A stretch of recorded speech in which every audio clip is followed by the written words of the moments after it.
How are you today? Doing I'm good? very well. Doing well. How are you? I'm good. I'm good. So I never saw the Blair Witch Project. I read all Hmm. about it, and I've read that there are many follow-up type of movies what they call found footage mockumentaries. So how is your movie different from that one? Different from the Blair Witch Project And the others, all the others that came after it. and all the others that came after it. I mean, we pull from a lot of different influences on Hunting Matthew Nichols. So ours, I like to think, is like a bit of a mishmash of a lot of different influences. But the new, I think the it factor that we have going on for our movie is kind of picking up on the most popular, genre these days, which is the true crime documentary, right? Right. And so it was always my vision to present Hunting Matthew Nichols as what I call a prestige true crime documentary. So the things we see on HBO, the things we see on Netflix that have a lot of money behind them, that look great, that feel real for everybody. And so I think that's the difference. Whereas a lot of found footage prides itself in shaky cams, in feeling raw, real. I wanted to push us into more of a feature film land where we still are in that documentary space, where it feels like a documentary, but there are artistic choices that I took as a director to push this into something that I think is higher quality, something that Can, is a bit elevated than that other stuff, can you which give is, us an example of something like that? of what? Of Of the what of artistic choice that you made to elevate it? Oh yeah, I mean, I think it just comes down to the way we shot it. So the quality of the camera and the quality of our color, like our tone and our color grade, is something you would see something more in a feature film or an indie film than you would on a found footage movie. Because with found footage, usually it's like raw camera. We're not grading the footage. We're not making anything. We want it to look as real and like off of a phone as possible. And that wasn't my direction. I wanted it Mhm. to look like a cinema camera. I wanted to look like something that you would see in theaters.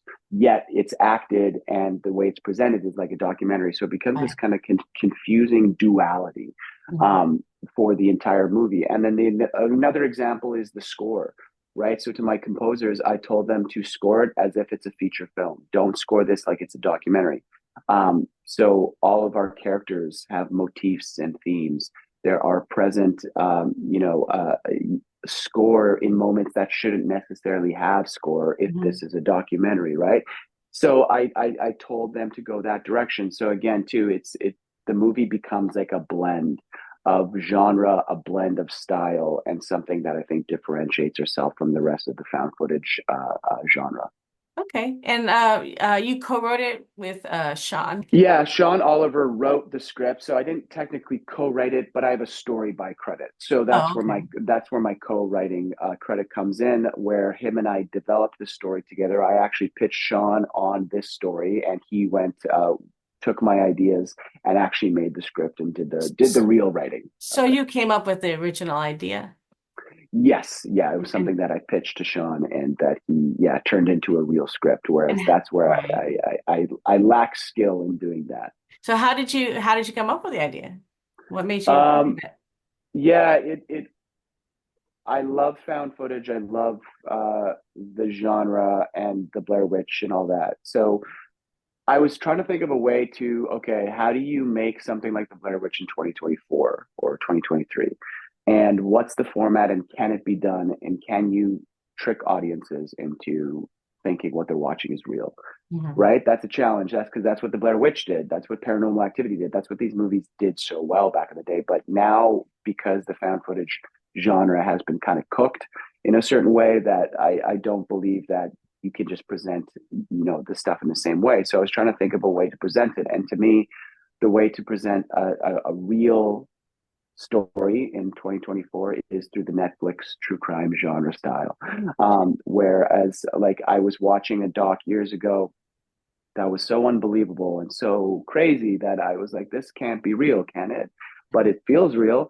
And I looked it up, and a lot of the interviewees came out and said that they didn't like the way that they were presented because they were taken out of context. Their words were minced and edited to fit the documentarian's vision and their narrative.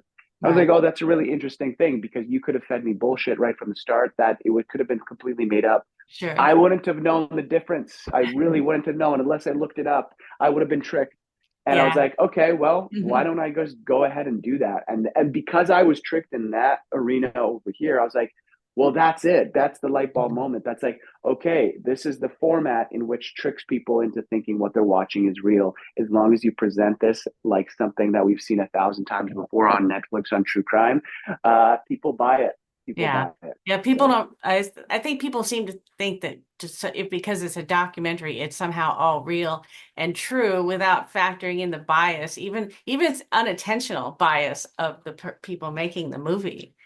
there always is an angle, right? Yeah. Like there's an angle that the documentarians are always going for because, and it's usually the most exciting one because that's what keeps you watching, right? Yeah. So yeah, people I don't think really have that discernment when they watch a documentary. Mhm. It's just taken at face value at all Right. times.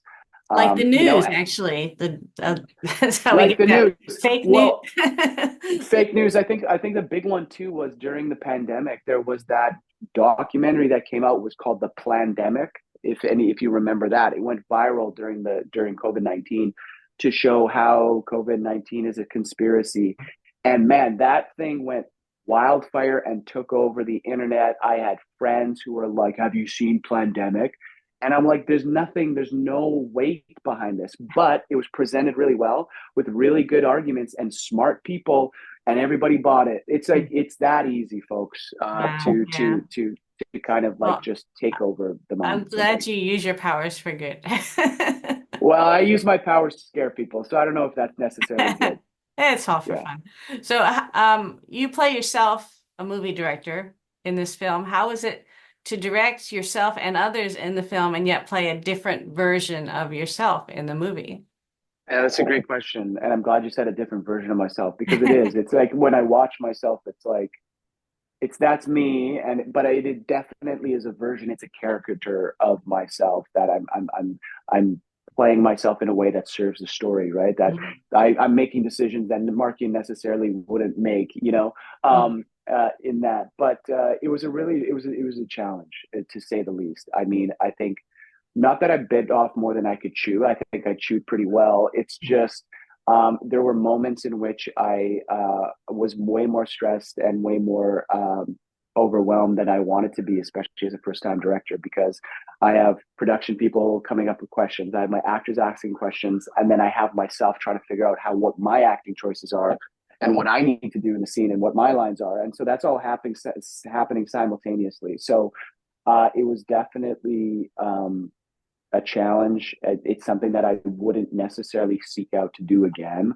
Like Right. I'd love to just be a director and worry about my job as a director and take care of my actors in maybe a more caring way. But I think this was a really specific, because I knew the story so well, because I developed it.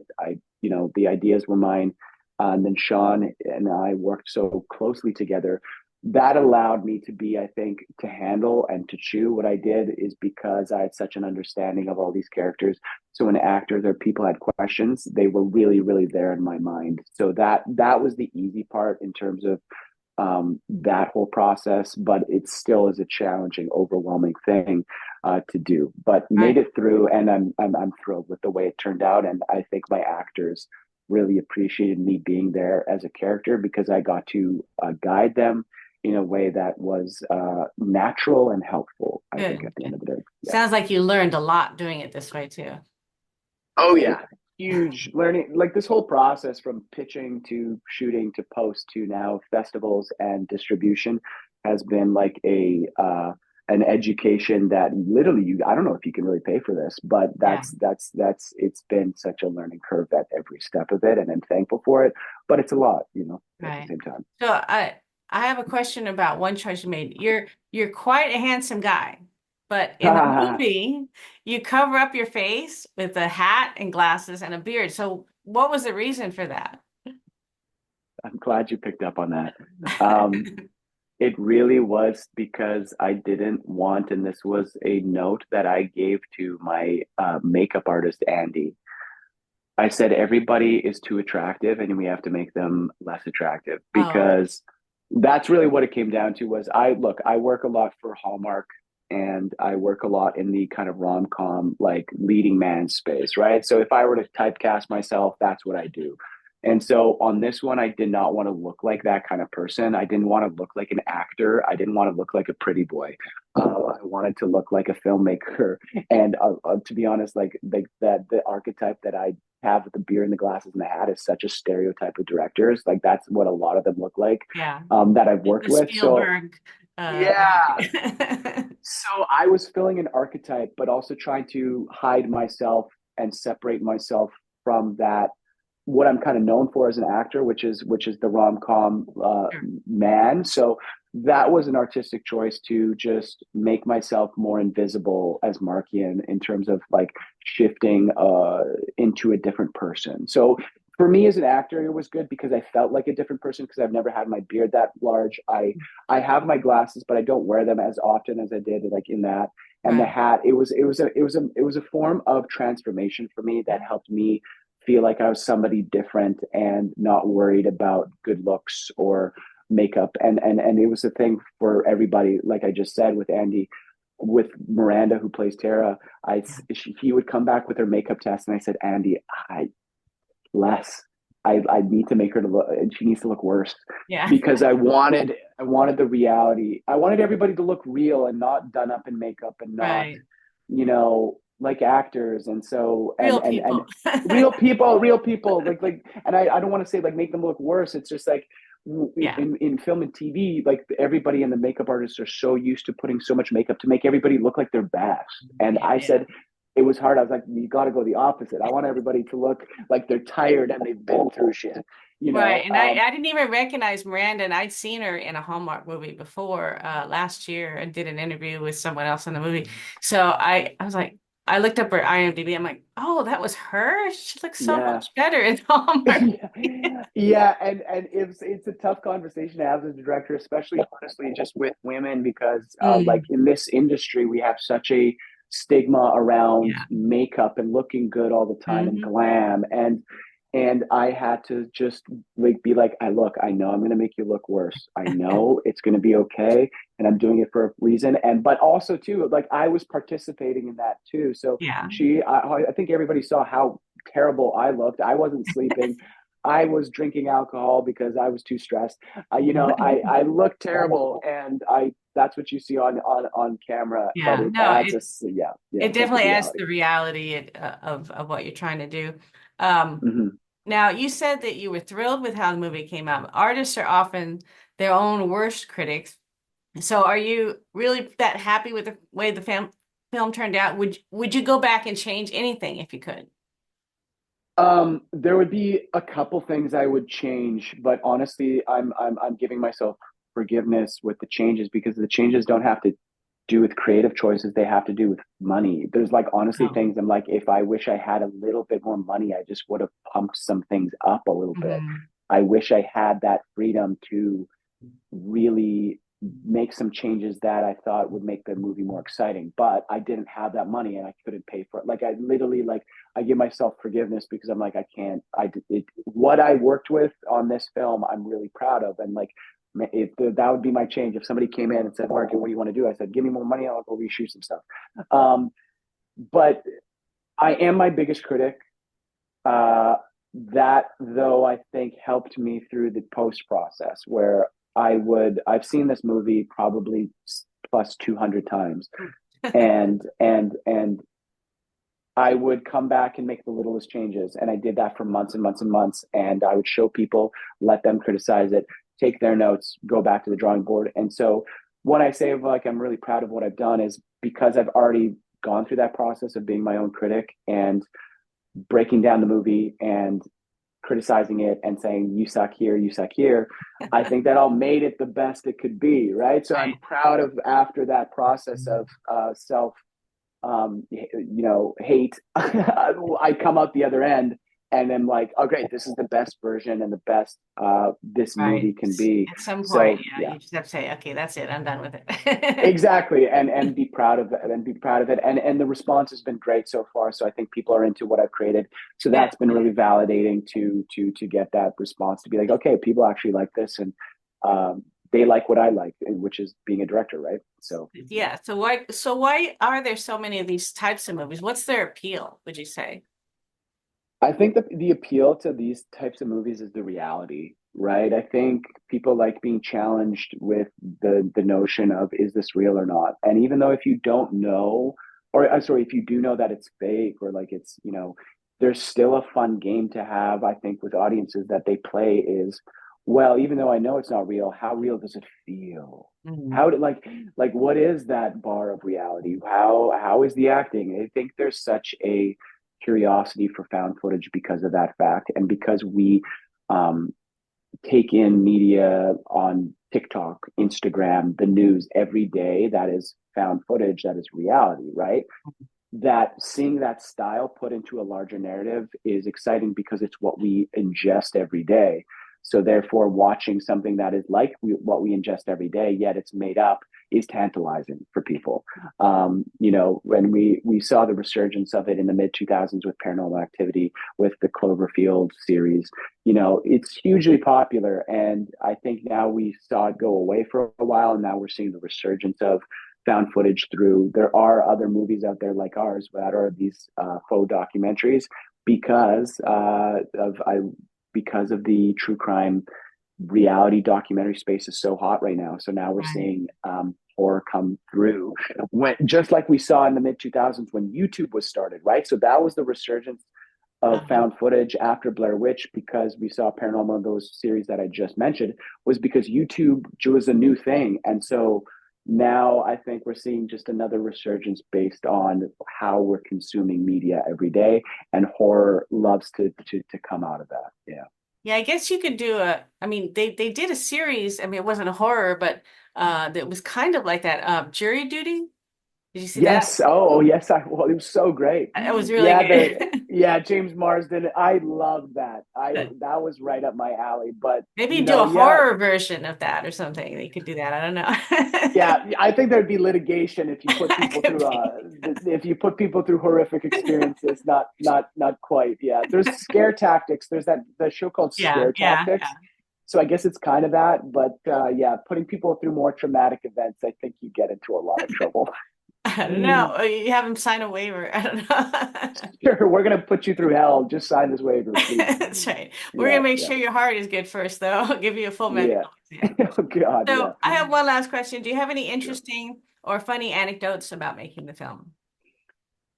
Oh man, funny anecdotes about making the film. I mean, I feel like every step of the way was just like kind of chaos, and so I told this story in another interview today actually, which I think is the funniest one. When we got to we shot in Port Hardy, which is the most northern point on Vancouver Island. And the night we got there, there was a huge storm that took out all of the power on the island, Oh no. like northern. And we were supposed to shoot there for 2 days, 3 nights. And at this point, there's no power. So that means the whole city shuts down. There's no restaurants open. There's no grocery stores. There's nowhere to charge our batteries for the cameras. There's no place for people to get hot water to shower. Everything went to a standstill, and we had an entire crew, and we had to get these shots. And I don't have availability. I can't just like postpone and pay people and hope that their schedules are opened up. Other people are going to other Yeah, jobs in a sure. couple of days because this is right at the end of our shoot. We had to shoot. So we went through, we adjusted so much of our plans. It was chaos. It was busy. It was stressful. But we got everything that we got, and everybody was such a trooper. And I remember we finished day one of shooting, and we just took all these LED lights that we had in the vehicle that we weren't using for the shoot, but we had them with us.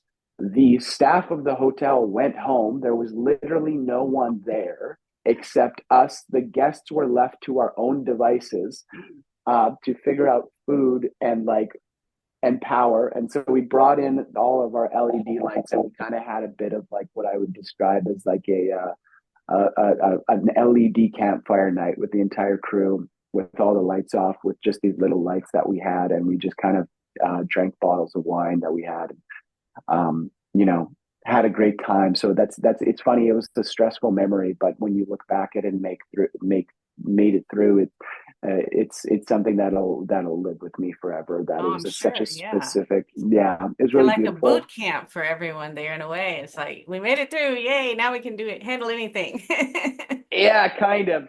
I would prefer there would have been power, but I mean, it makes for a fun story right now that I'm giving to you. A So yeah, that bonding was like, experience too, right? A bit. yes, bonding experience, and yeah, made it very, very funny.